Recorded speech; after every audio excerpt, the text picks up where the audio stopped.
Congratulations, you've reached level 50, you finished the main story, advanced to tier 3 in Diablo 4. Now, get ready for a completely transformed gaming experience.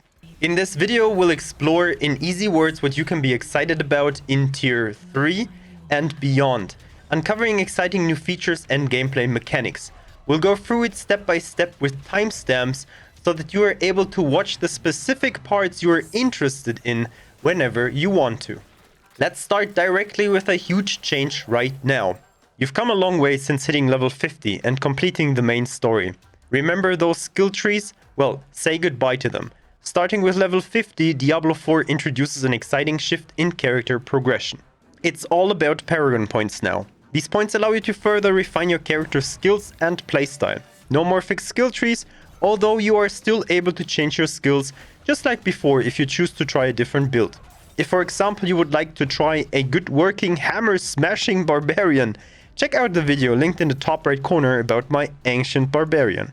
Maybe you have seen those big Paragon boards from other YouTubers and you wonder, where are all these options? You start with a small portion of the Paragon board, and when you reach the connection point, you get to choose which board you want to add. You get a preview of each board, and then you can even rotate it to get faster to your desired skills. But you will also be able to place glyphs on your board. Maybe you have already gathered some of those glyphs and you wonder what to do.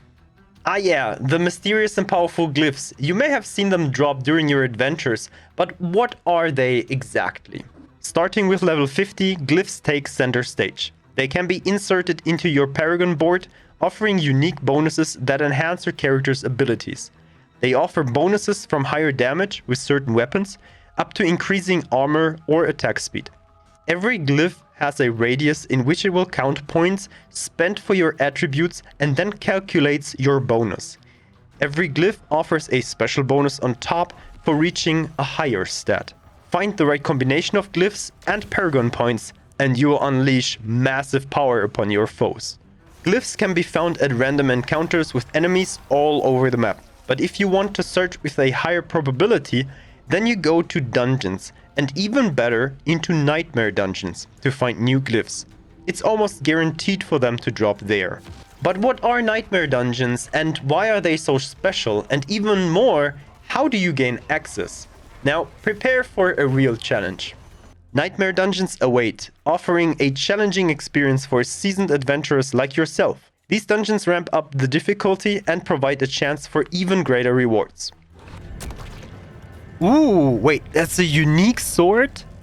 To enter these dungeons, you need sigils. There are actually three ways to get them. One would be through sheer luck, when an enemy drops one randomly anywhere on the map. The next is to craft them at the occultist. For that you need sigil powder, which is also dropped by enemies, crates, or at the end of a nightmare dungeon. Salvaging sigils at the occultist does also provide you with sigil powder. The third way is to get sigils at nightmare dungeons. Once you have access, they drop there more often. A sigil has a tier level, which decides the difficulty of the enemies inside and the item power that can drop. I don't know the math behind the item power, but enemy levels are calculated like this. Level 50 plus 3 plus sigil tier. So a tier 2 sigil will result in level 55 enemies.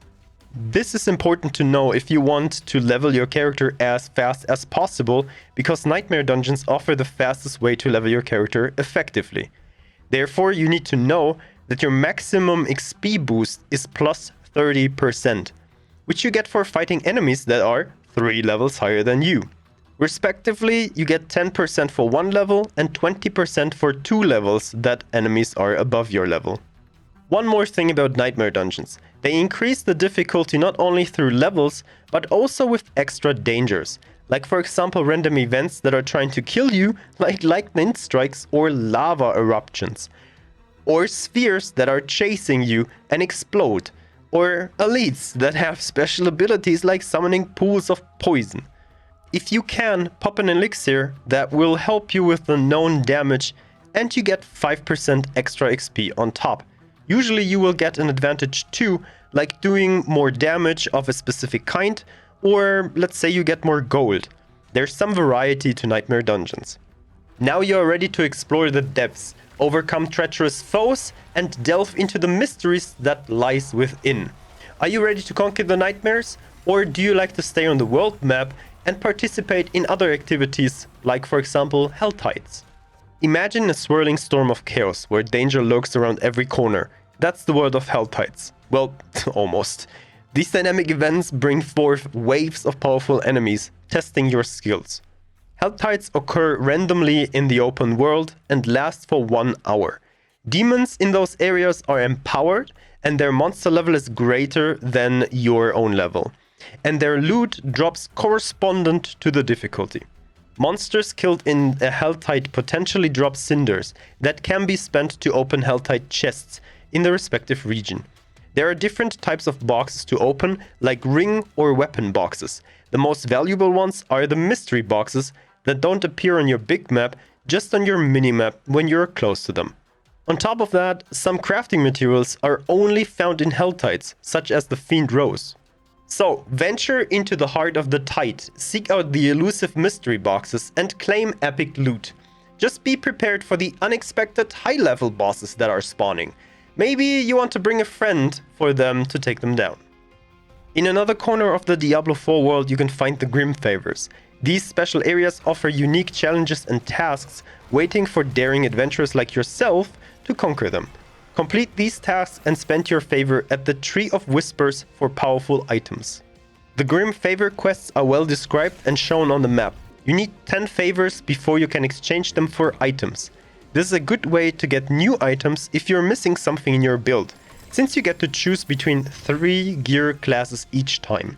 Now you've gathered an impressive arsenal of gear, but why stop there? Tier 3 brings new opportunities to refine and enhance your equipment.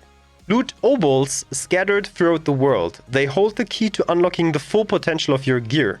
It's a great way to farm aspects you need for other pieces. There's a fantastic video of another YouTuber available, called Ponyhoff, about how to get the most out of your obols. You should really check that video out, the link is in the description.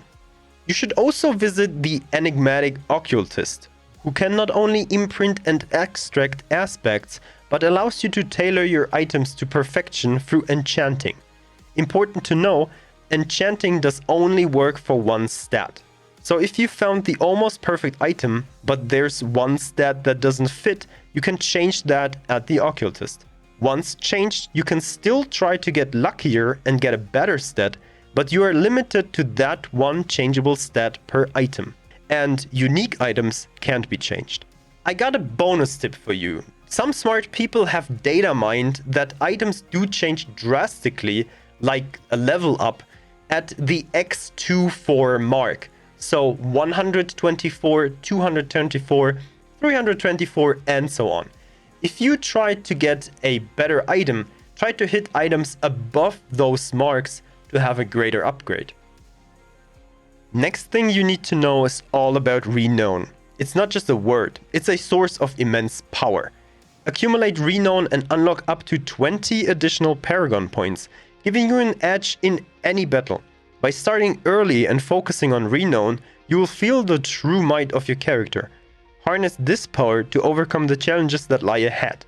Your Lilith altars and the acquired skill points, 10 in total, are also carried over to the next characters, giving them a massive advantage at the start and make leveling easier for your twinks. The realm of Diablo 4 is teeming with formidable adversaries. Tier 3 introduces epic encounters with world bosses. Engage in legendary battles, face off against overwhelming odds, and claim rare materials for enchanting and socketing your gear. Players have to work together to defeat them. Up to 12 players can engage in the battle at a time. When a world boss fight occurs, the camera zooms back in order to convey the full scale of the monster. There is even a unique crafting resource, Scattered Prisms, which are used to add gem sockets to items, that you can only get from world bosses. These battles are not for the faint of heart. Prepare yourself for the ultimate challenge.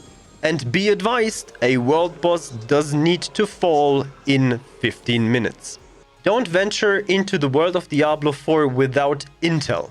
There are fantastic external resources available to aid you on your quest. Websites like Map Genie provide detailed maps with valuable locations. Keep track of major events and timers with Helltides.com. And for comprehensive gear and character planning, d4builds.com is your go-to resource. Explore, plan, and conquer with these resources, which are all available in the description down below. And of course, don't forget that you're still short one very important challenge, which is the Keystone dungeon to advance to tier 4. The Keystone dungeon officially requires level 70, but there is no level cap or level minimum to get into that Keystone dungeon. So that could be a nice challenge that you can try whenever you want to. Let's say it's starting around level 60 and then going up to, I would say, level 68, you should be able to get the Keystone dungeon done and advance into tier 4 and finally be able to get not only sacred items but also ancestral items. Which is again extremely good for our ancient warrior that I was telling you about at the start of this video. Still, link in the description down below to the build guide and to the video how I build it. Last but not least, Diablo 4 isn't just about solo or co-op adventures. It's time to test your mettle against other brave souls. Red PvP zones, called the Field of Hatred, which is telling a lot about PvP, await, providing exhilarating battles and special rewards for those who prove themselves in combat.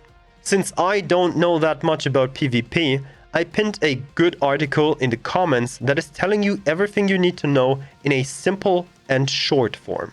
There you have it, fellow adventurers. Tier 3 in Diablo 4 offers an abundance of new experiences and challenges, from evolving skills and powerful glyphs to nightmare dungeons, Helltides, and beyond. There's something for everyone. Enhance your gear, harness the power of Renown, and face epic encounters. Remember, your journey doesn't end here.